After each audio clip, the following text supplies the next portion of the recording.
दोस्तों, RD coaching classes में आपका स्वागत है। आज हम रासायनिक बंधन के बारे में पढ़ेंगे। ठीक है, रासायनिक बंधन के बारे में पढ़ेंगे।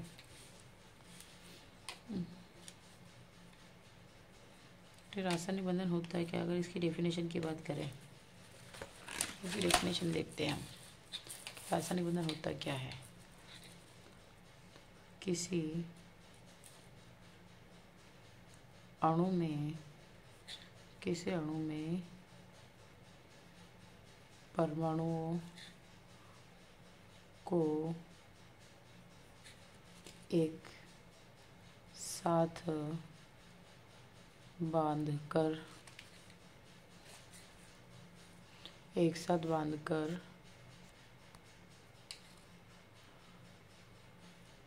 रखने वाले बंधन को रासायनिक बंधन कहते हैं। रासायनिक बंधन कहते हैं। अगर रासायनिक बंधन की बात करें तो हम एक पाई चार्ट बना लेते हैं, तो आपको याद हो जाएगा रासायनिक बंधन। ठीक है, सबसे पहले एक पाई चार्ट बना ले अच्छे से। रासायनिक बंधन स्पेशल तो दो प्रकार है, तो उनमें फिर अलग अलग प्रकार आ जाते हैं। पहला हैगा अंत अणुक अथवा अणुक बल, अंत अणुक बल है ना। और ये इसका एक और नाम क्या है? प्रबल बंध। और ये आ जाएगा आपका अंतर अणुक बल, अंतर अणुक बल। तो ये आ जाएगा दुर्बल बंध।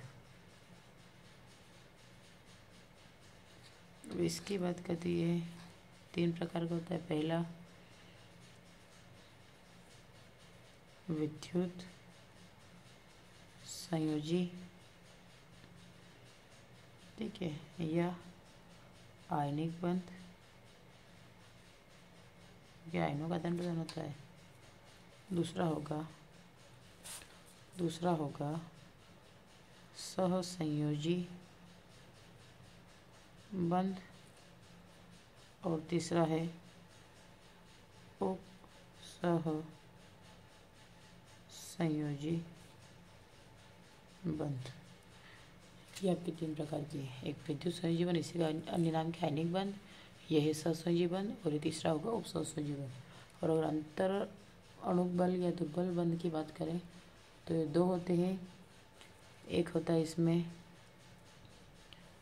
पहला होता है हाइड्रोजन बंध, और दूसरा होता है वांडरवाल्स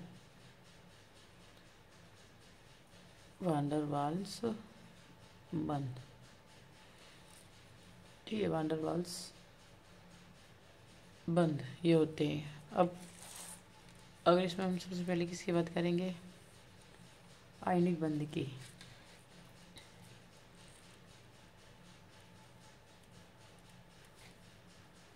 आयनिक बंध क्या होता है?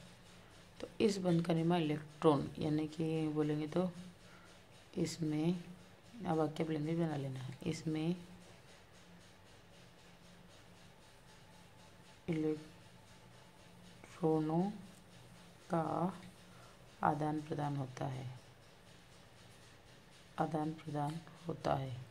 इसलिए जब भी हम सोडियम की बात करते हैं, बोले सोडियम और क्लोरीन के बीच में आयनिक बंध होता है, तो सबसे पहले सोडियम का नाम आता है ना। तो आयनिक बंध, इसमें इलेक्ट्रॉनों का आदान प्रदान होता है। और इसमें भाग कौन लेता है? इसमें कौन भाग लेता है? तो इसमें धातु तथा अधातु भाग लेते हैं। धातु तथा अधातु भाग लेते हैं। ठीक है, ये हो गया। अब अगला इसमें धातु इलेक्ट्रॉन त्याग करता है तथा अधातु इलेक्ट्रॉन ग्रहण करता है। जैसे अगर हम बात करें एग्जाम्पल की NaCl, जो मैंने बात की थी, तो आपका Na होता है इसमें 23 और यहाँ पे कितना होता है 11। तो अगर इसकी बात करें 1s2 2s2 2p6 आ जाएगा आपका 3s1।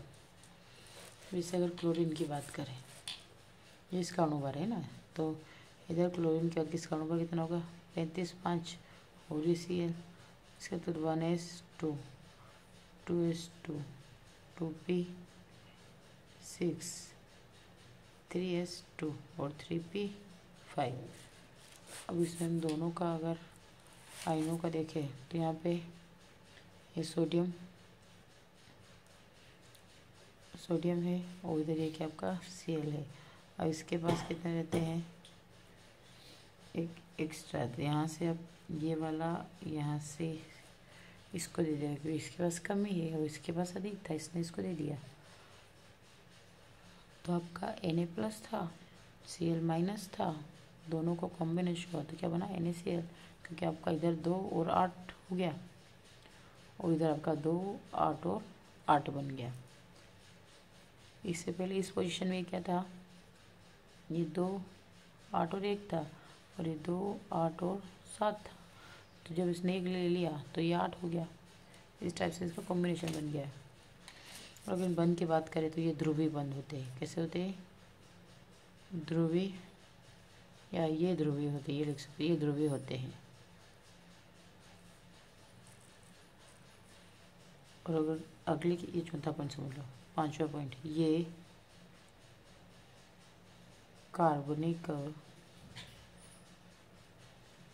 यौगिकों में अघुलनशील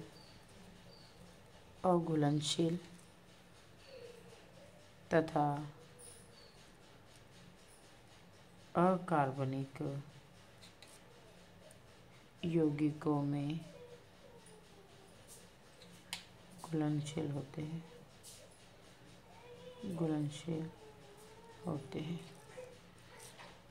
आज के लेक्चर में इतना ही करेंगे।